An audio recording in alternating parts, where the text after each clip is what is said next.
Hi everybody, this is Kevin and welcome back to another video.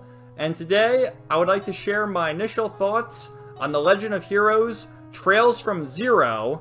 Now that I'm around 15 hours into the game, I'm still on chapter 1, but if you're familiar with the Trails series, you should already know that some of these chapters can run between 10 and 20 hours, especially if you're talking to the NPCs multiple times, you're doing all the side quests, including the secret side quests. You're looking for the recipes, the newspapers, the books, taking a break to go fishing, level grinding, you name it. There's so much to do in these games, and I'm all for it, especially having already played the Trails in the Sky trilogy and putting close to 200 hours on all those games. So, I'm absolutely loving it, if you couldn't already tell.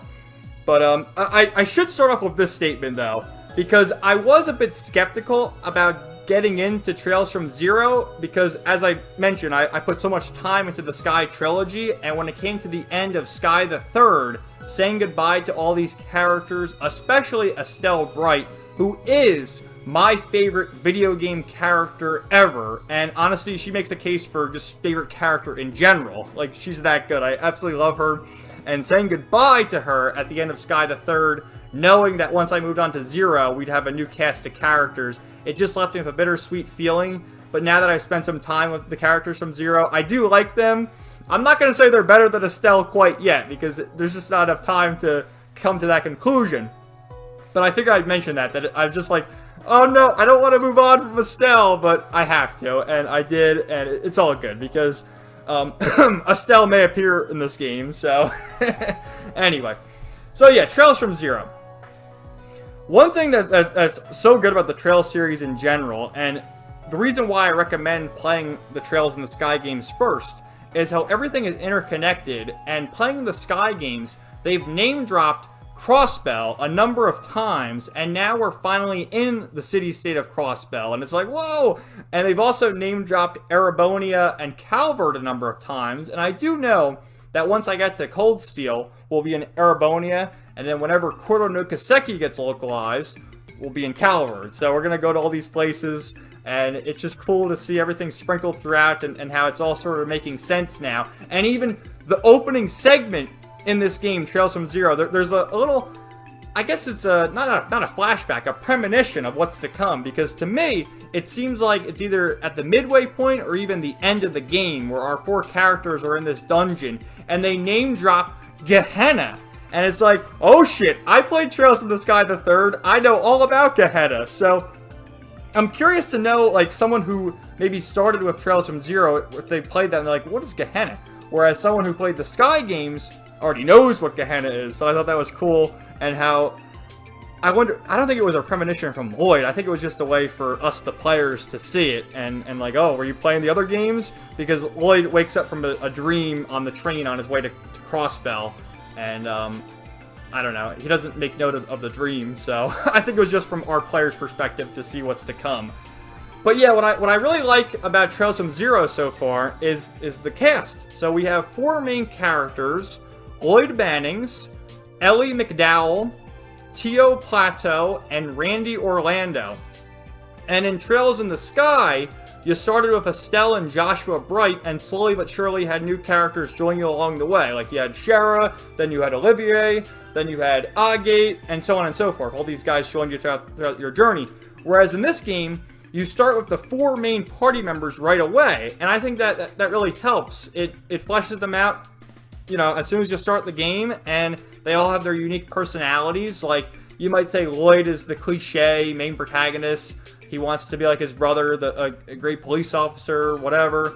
Ellie McDowell, who is also a police officer, and I think is it her father or her grandfather who's the mayor? I think his name's Henry McDowell, is the mayor of Crossbell. So I think it's either her grandfather or her father. They haven't outright said it, because she's sort of dodging that question, but they've name dropped these things, so I'm catching on as I'm playing the game.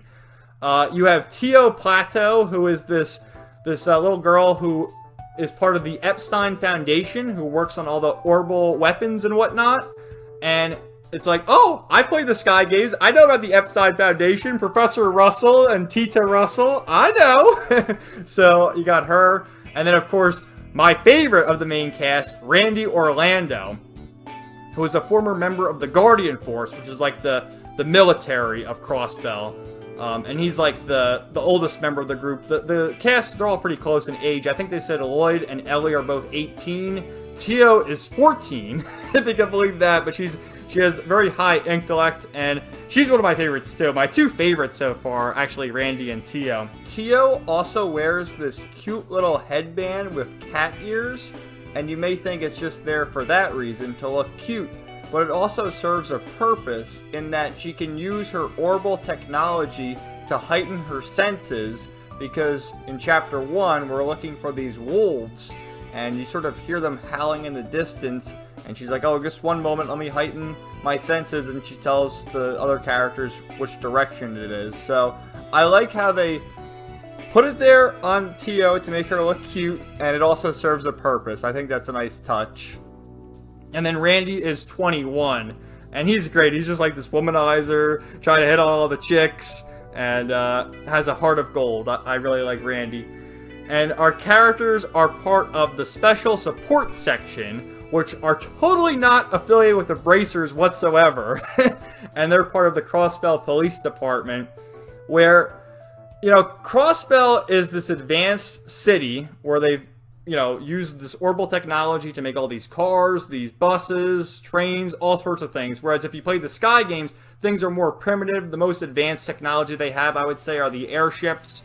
And here, everything is a hustle and a bustle in the city. And the police are sort of spread thin. I think most of their resources are put into the Crossbell Guardian Force, which is the more advanced military. And there's a lot of political undertones in this game, where it's a constant struggle how we're this tiny city-state sandwiched between the Erebonian Empire and the Calvard Republic. And they're always like at the doorstep trying to seize control as to who is going to influence the city to get the resources. And I think that's going to be a major part of the story. I'm calling it right now that like one of the politicians is going to be the villain. Write it down. But so to get the police back in the good grace of the people, they form the special support section, and they're going to go around and sort of do things similar to Bracers, which the Bracer Guild is in Crossbell. And one of the high-ranking Bracers is this guy named Arios McLean, who is an A-rank Bracer. And he calls himself the Divine Blade of Wind. And I saw that, I'm like, do you really think you could call yourself the Divine Blade? Like, did you steal that from Cassius Bright? What are you doing, bro? But he's an absolute badass. I think that's the very first mission. Lloyd and the gang have to go into the Geofront, which is like this series of underground tunnels, which we've been to the Geofront twice now, and the second time we went there, we opened a new area. So I feel like the Geofront is going to be this location that you go back to in between each chapter, unlock a new level or floor, and continue to explore it. So, and let me tell you, the music in the Geofront is something else. It's a banger, as the kids say. But yeah, you go in there and you gotta kill the monsters, and then you find there's some kids got lost in there. So, you save them, and then a bigger monster shows up, and then this dude, Arios, shows up and saves the day, like a complete badass. And then you gotta go around, like one of the first main quests in Chapter 1 is there's been this sighting of wolves, so you gotta go and figure out what's going on. And you can actually leave Crossbell City, and in either of the directions, you know, north, east, south, and west, there's other locations, like there's the hospital, there's one of the villages, there's a resort, there's all these other places you can explore. So don't let the size of Crossbell City fool you in that, oh, it's this small area. No, there's plenty of other places to explore, and I've liked that quite a bit. It does remind me a bit of Liberal, because in Liberal, there's really only 5 major regions, like 5 big cities you can explore to, and they're more or less sectioned to each chapter until you get to the very end, then you can explore everything. But I like that. It reminded me of the Trails in the Sky games. So yeah, there's quite a number of other characters. There's Chief Sergi, who gets the special support section all up and running. There is this guy we've seen, Detective Dudley, who looks pretty cool. He, I don't know. The characters who have portraits I feel are going to be important because with them in particular, there's voice acting. If you're talking to the average NPC, it's just text. But when you talk to a character with a portrait, or the story dictates, they have the Japanese voice acting. And let me tell you, the voice acting is excellent in this game. I'm usually an English dub guy, but I've been listening to the scenes all play out just to hear the characters perform, because I think they're doing a wonderful job. And, yeah. So, yeah, you got that. There's also, I'm trying to think of some of the other characters. You have Fran and Noelle Seeker, which Fran is the receptionist of the Crossbell Police Department, and then Noelle is part of the Guardian Force. We've also met this purple-haired girl, Risha, who is trying out to be in this performance called Arc and Ciel, which there's this other really hot chick with the blonde hair. I think her name was Ilya. And I'm looking forward to that, because when you first start the game, you get the opening sequence, like the anime opening, and you see the two of them, but the outfits they're wearing, oh man, I need to see more of that. This game is also graphically an improvement from the Sky trilogy, in that there's more scenes where it shows the train going from place to place. It's got more animated cutscenes. In the Sky games, really, you only had the airship scenes, and then in Sky the Third, the certain scene when characters are falling. So, not to spoil too much about that for those who haven't played it. But, yeah, I can see right away, you know, when you enter new areas, the camera pans around to show you, like, this is a new area. And it's a very nice looking game. I've said it before, I prefer games that look like this. The anime art style, the pixel art, looks absolutely beautiful. And this is a game that, despite coming out in 2010, that's the Japanese release. Of course, in the US, we just got it in 2022. But despite being that old, the game still holds up extremely well and is going to age gracefully. A big improvement from the Sky games to Zero is just the layout of the menus, and how the menus weren't bad in the Sky games, but they've been really streamlined here in Zero, in that in the Sky games, you know, to equip your characters, you have to go into the menu, equip them, then exit out, then go back into the next character, etc., etc. Whereas with Zero, a simple thing like adding the use of the right and left bumper buttons, you can just cycle through all your characters instead of going through the menus in a more convoluted way. So I like that. Having played the Sky games, all the courts and ornaments are more or less the same. I think they changed the blue one, that's the water element. I think in the Sky games it was like called Aqua something, and now it's called Icicle, so that they changed the water element to the ice element, whatever, but it's more or less the same, so I know how to equip my characters and do that whole thing. There's the cooking, which is a bit different here, because in the Sky games you would just get your materials for the recipe and get your meal, and you can use that as a healing item. Whereas here, you can get 3 different options, and by choosing which character you want to cook the meal with, you have a higher chance of getting a better item or a lesser tier item, and sometimes they'll even craft cat food, which at the top of the special support section building, there is a cat, and if you feed the cat, it gives you items. So you make sure to keep checking the cat and keep feeding the thing. And I'll go, yeah. So I thought that was fun. There's so much cool stuff to do, which again, I already know this stuff from the Sky games by talking to these characters. And then if you talk to them again, as the story progresses in the chapter, they'll say something different. They'll ask you to do a quest. You know, it's really worthwhile to talk to these characters and learn more about it, and how, like, you'll save these kids in the prologue, and in the beginning they're like, oh, you guys are no Arios, you're no Bracers, but then as you complete more quests and you talk to them again, they're like, oh, you know, you guys aren't so bad after all. Are you sure you're not Bracers? and yeah, there's a quest, because like some of the quests are go around kill these monsters, and then one of them is this stray cat. You gotta find this cat, and Lloyd is carrying the cat in his jacket. He puts the cat inside his jacket, and after the quest is completed, Tio says something along the lines of, "Oh, it seems like we're doing bracer work now." So you got that. The battles are more or less the same as they were in the Sky games, except now you can attack the enemies on the overworld. So if you attack them from behind, you can stun them and get the first strike, and then all your characters have a first strike critical, and sometimes you can do a team rush where all 4 of the characters just go in and do massive damage. And then with certain stipulations, like you can chain a battle, get 2 monsters to, you know, come in close to you, and you'll get a 2-battle chain. And if you do things like overkill, say the enemy has, you know, 10 HP left, if you kill him with Randy, one of your stronger characters, you'll get overkill. And then after the battle's over, it'll say like times 0.5, times 0.2, and it'll tally up and give you an experience bonus. So that's really helpful for level grinding. The S-Crafts return as well, which, can someone leave me a comment as to what they say after the battle's over? Like, I understand when they do their S-Craft, you have Lloyd, for example, he's like, Iksu! Ya! Tiger! Charju! You know, I know what he says there, but at the end of the battles, they have their quote, and in Trails in the Sky, you know, they have the English dub, and Estelle would say something like, "All right, we rule," and Olivia does, "Nighty night, kitty cats," which I've turned that into the outro for all my videos because I love it so much. So I'm just curious, does anyone know what these characters say in like their victory celebration speeches? Because I'd like to know.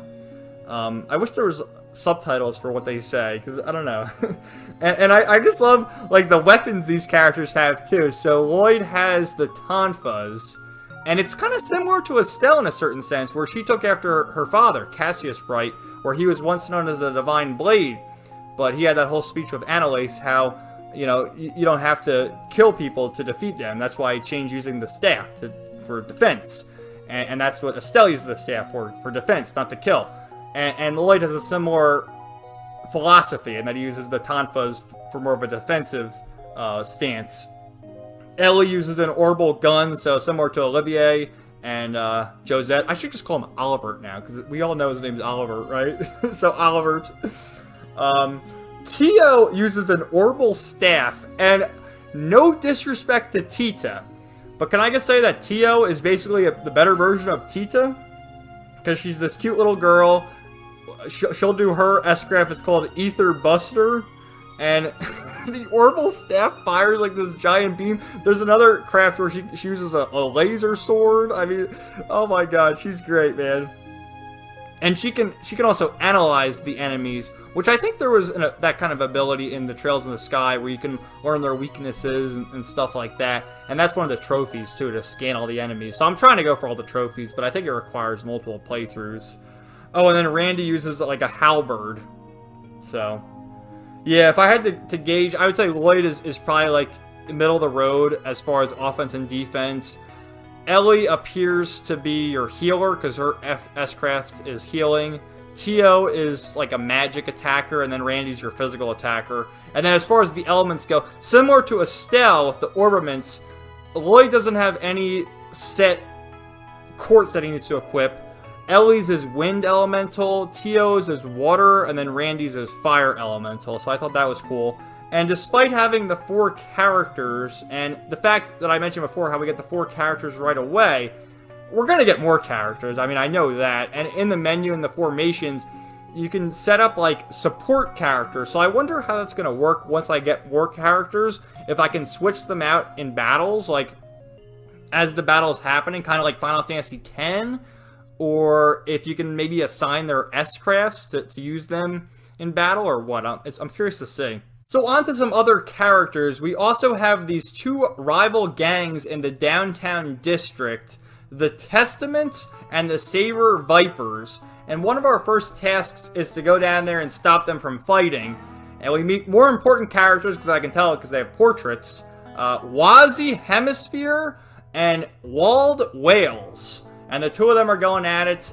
Eventually, we learn that there's a group of mafiosos who are in there disrupting, and it appears that the mafia has infiltrated both gangs to get them to fight each other, to advance their goals.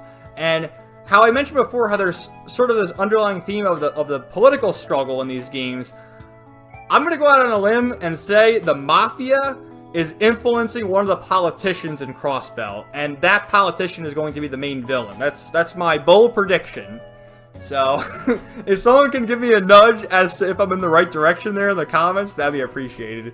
But anyway, at one instance, the Mafia shows up, and you gotta fight them, and Wazi actually joins you in battle, and you can control him. So I thought that was cool, and you know, it's interesting to see, like, both characters they mentioned are pretty evenly matched. And if you look at Wazi, and he's got this shirt, he's got like his midriff showing, and then look at Wald, and he's like this big buff dude.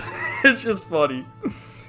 Oh man, so I mentioned before the girl Risha, who is going to perform in the Arc and Seal performance or whatever, and she, oh my god, I saw her character portrait, and she is smoking hot. But she moves into the downtown district, and you see her early on, like I think in the prologue, where you go around and they'll say like, oh, I saw this young girl's looking for an apartment. You see her, and she's like, oh, the apartment's expensive, whatever. And then you don't see her for a bit, but you can go to her apartment, and you can tell it's hers because there's like a bouquet of purple flowers in her room. And if you go to the Saber Vipers, there's a guy there who says, oh, what I wouldn't give to Orbital Motorboat those titties. It's like, what the hell, man? I don't blame him. I'd want to do that too, myself. But, I mean, for them to put that in the dialogue, I mean, based NIS America for, for localizing that.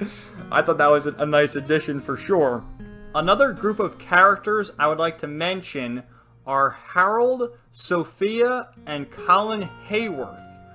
And how it breaks my heart to see these characters because Harold and Sophia seem like loving parents to their son Colin, but myself, having played the Sky games and knowing the history of Ren, it just breaks my heart, and I'm curious to see if we're going to learn more about what caused the things to happen to Ren and how that's going to resolve, because Lloyd and the gang have an interaction with Harold where, you know, he seems like a great guy. He really does. And they traveled back home to Crossbell with him in his car. And his wife, Sophia, is at home taking care of their kid. And I don't know. I guess I'm looking forward to seeing what happens with the story and how it connects to Ren. And that's another reason why you should play the Sky games first. Because if you don't play the Sky games and you see these characters, yeah, I guess you're going to think they're important because they have their portraits and they have the voice acting. But you're not going to know why they're important. Maybe you will find out when they're important, like when certain scenes happen later on in Trails from Zero. But I already know the significance of these characters and how they're connected to Ren. So I'm looking forward to see what happens there. So I want to talk in greater detail about our characters. I had mentioned the four main party members, Lloyd Bannings, Ellie McDowell, Tio Plateau, and Randy Orlando. And Lloyd has a very compelling backstory in that he's returning to Crossbell for the first time in 3 years after his brother had died. His brother, Guy Bannings, who was also a police officer, a first-class detective. And they don't really say how he died. It's kind of implied that he was investigating this case and went in too deep and that led to his death. So I'm curious to see as we progress through the story if we're going to learn more about what happened to Guy's death and how that intersects with Lloyd and who his character is. Because it's very clear that he wants to be just like his brother. His brother was very well respected. And it is a pretty tragic backstory, so I'm curious to see what happens there. We have Ellie McDowell, which they've mentioned Mayor McDowell, but they haven't really connected it directly to Ellie. I don't know if that's supposed to be her father or her grandfather, or maybe it's her uncle or something. But there was actually an instance, I think it was one of the side quests, when you have to take this cat, this lost kitten, and you have to find its owner. And you're going to all the houses. One of them is you know, has this gate. You have to knock on the door. And Ellie's like hiding in the corner. She doesn't want to go in. So it might be her father. So it'll be curious to see that connection and what's going on there. And, you know, whether or not there's some kind of strife because maybe her father doesn't approve of her being a police officer. And, you know, because he's a high and mighty politician. Like, you don't need to do that. I don't know. I'm just sort of speculating here. We have Tio, who I haven't really looked into what people think of these characters. I did my community post about Randy, and everyone seems to like Randy, but with Tio, I really like her. I think she's funny. She doesn't really say much. She has these snarky one-liners when she does talk, and I just think she's cute, man. So I like Tio. There's an instance when you go to the bank, the IBC, and there's one of the guys from the Epstein Foundation is there, and she starts giving him a ration. So I think she's cute, and I'm curious to learn about her backstory, and basically she's this genius, which is why she's 14 and part of the, special support section, part of the police. So, good for Tio. I think she's an interesting character. And then, of course, everyone's favorite, Randy, which he's my favorite so far as well. And based on what I've seen, everyone else seems to like him. And how can you not like him? A literally me type character who is all about his dirty magazines and hitting on all the chicks. And, but at his core, he has a heart of gold. And I do like Randy. And they had mentioned that he was part of the Crossbell Guardian Force, so I guess he was demoted to be part of the SSS. And why was that? I'm going to be staying tuned to find out, that's for sure.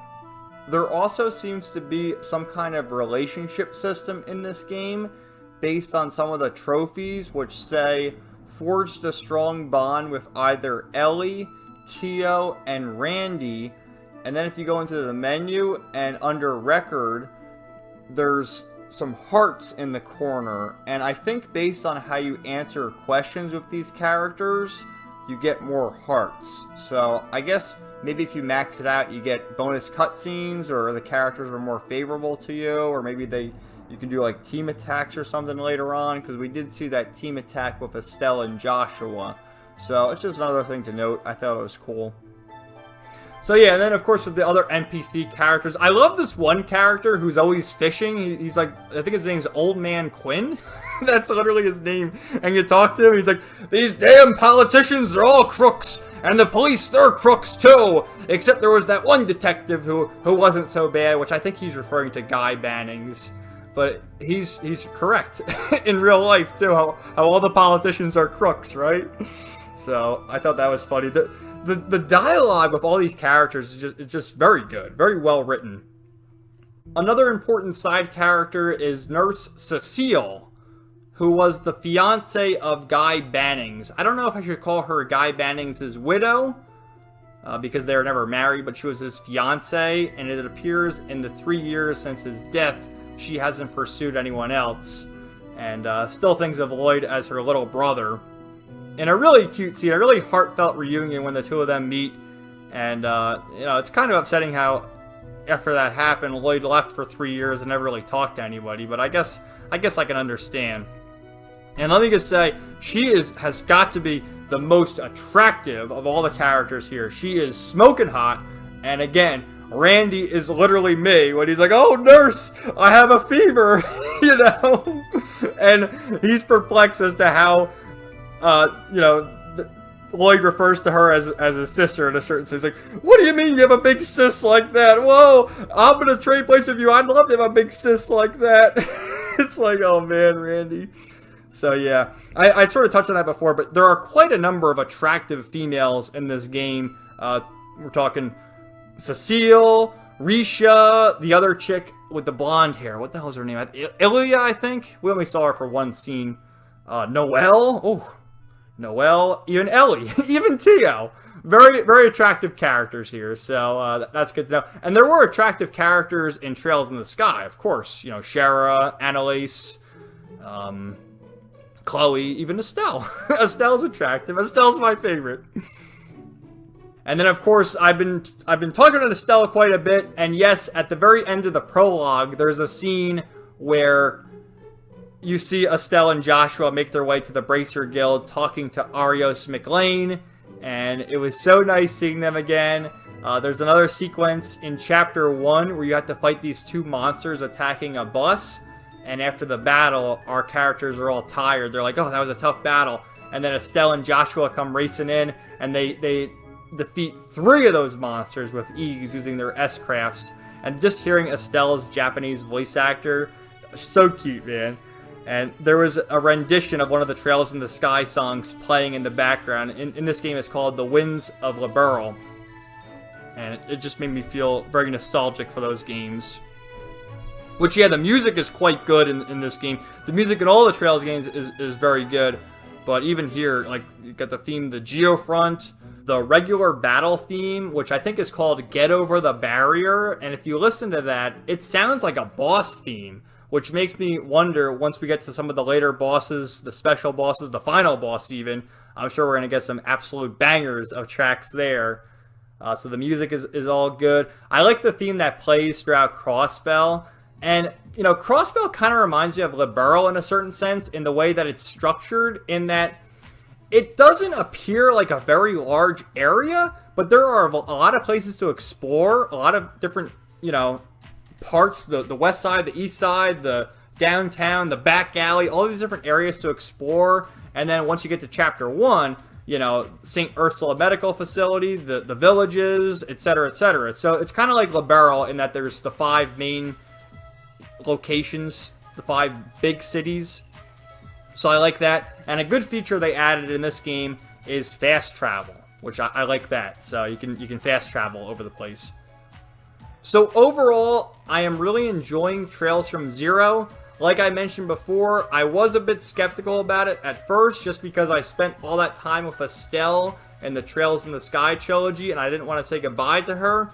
But now I have my confirmation that she is in this game, and that's great. So I'm so excited to run into her again, and perhaps other characters from Trails in the Sky. But aside from them, I have warmed up to the special support section, our 4 main characters, Lloyd, Ellie, Tio, and Randy. And like I said, I think Randy and Tio are my favorites. Randy's my favorite, and then Tio is my second favorite, just because I love her snarky remarks. And I just love the fact that this little girl, this 14-year-old girl, who has this orbital staff that shoots lasers. I mean, how can you not love that? And I'm curious to learn more about Lloyd and Ellie. I think Lloyd has a very interesting backstory with what happened to his brother, and I think that's going to be one of the major plot points as to what led to his brother's demise. It'll be cool to follow that. And then as for Ellie, I do know she's connected to the mayor somehow. And they haven't outright said it, but they've said Mayor McDowell, and I mean, her name's Ellie McDowell. So it's, what is it, her father's the mayor? So it'll be cool to figure that out. And then, as my other bold prediction, I believe that the Mafia, I think the group was called Revach, is going to be conspiring with one of the politicians. That's one of my predictions. And one of the politicians who's connected to the Mafia is going to be the villain. I'm calling it right now. So let me know your thought in the comments down below. Definitely play these games. If you're an RPG fan, a JRPG fan who likes long stories, you're going to love these games. However, I recommend starting with Trails in the Sky first chapter. But, I mean, you can play this game too and enjoy it, but that's just my opinion. So, thanks for watching, guys. Let me know your thoughts in the comments down below, and stay tuned for more videos coming soon. Peace out. 99.